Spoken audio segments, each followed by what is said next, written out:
Hello my dear audience, আসসালামু আলাইকুম।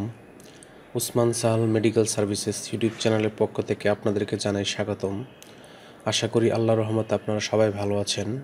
বন্ধুগণ, আজকের ভিডিওতে আমি আপনাদেরকে দাউদ, একজিমা, চুলকানি, ব্যাকটেরিয়া, ত্বকের দাগ ইত্যাদি সমস্যার সমাধানে অত্যন্ত কার্যকরী একটি মেডিসিন এবং মেডিসিনটির নাম, দাম, গ্রুপ বা জেনারিক নাম, উৎপাদনকারী প্রতিষ্ঠানের নাম, খাওয়ার নিয়ম এবং এর সাইড এফেক্টস বা পার্শ্ব প্রতিক্রিয়া সম্পর্কে আলোচনা করব।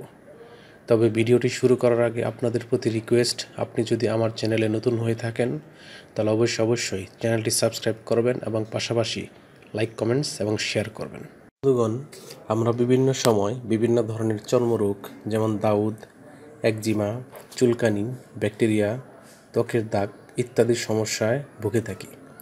এসব সমস্যা সমাধানে বিশেষজ্ঞ ডাক্তারগণ সচরাচর যে ক্রিম বা অয়েনমেন্টটি ব্যবহারের কথা বলে থাকেন তার নাম হলো ক্লোভিডার্ম ক্রিম বা ক্লোভিডার্ম অয়েনমেন্ট।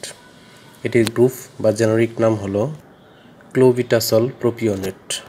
এটির উৎপাদনকারী প্রতিষ্ঠানের নাম হচ্ছে ড্রাগ ইন্টারন্যাশনাল লিমিটেড।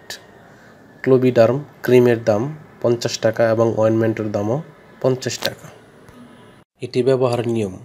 এটি ব্যবহারের নিয়ম হচ্ছে যাদের বয়স এক বছরের নিচে তারা এটি ব্যবহার করতে পারবে না। অন্যদিকে যাদের বয়স 1 বছর বা তার ঊর্ধ্বে তারা এসব রোগে যারা আক্রান্ত হয়েছেন তারা আক্রান্ত স্থান ভালোভাবে পানি দিয়ে পরিষ্কার করে আক্রান্ত স্থানে দিনে সর্বোচ্চ 2 বার আলতোভাবে ব্যবহার করতে পারবেন এবং এটি চিকিৎসার মেয়াদকাল হবে সর্বোচ্চ 2 সপ্তাহ। এই ক্রিম বা অয়েনমেন্টটি ব্যবহারের পর সামান্য কিছু সাইড এফেক্টস বা পার্শ্ব প্রতিক্রিয়া দেখা দিতে পারে, যেমন জ্বালা পোড়া, ত্বকের ক্র্যাকিং বা ফিশারিং এবং চুলকানি হতে পারে। গর্ভাবস্থায় এবং স্তন্যদানকালীন সময়ে মহিলারা এটি ব্যবহারের পূর্বে অবশ্যই রেজিস্টার্ড চিকিৎসকের পরামর্শ নেবেন। প্রকৃতপক্ষে যে কোনো ঔষধ ব্যবহার কিংবা খাওয়ার পূর্বে রেজিস্টার্ড ডাক্তারের পরামর্শ নেওয়া বাধ্যতামূলক।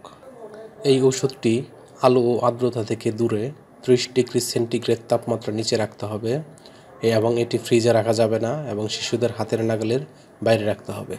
একই সাথে যে কোনো ঔষধ ক্রয়ের পূর্বে অবশ্যই ওষুধটির উৎপাদন তারিখ এবং মেয়াদ উত্তীর্ণের তারিখ দেখে নিতে হবে। ধন্যবাদ।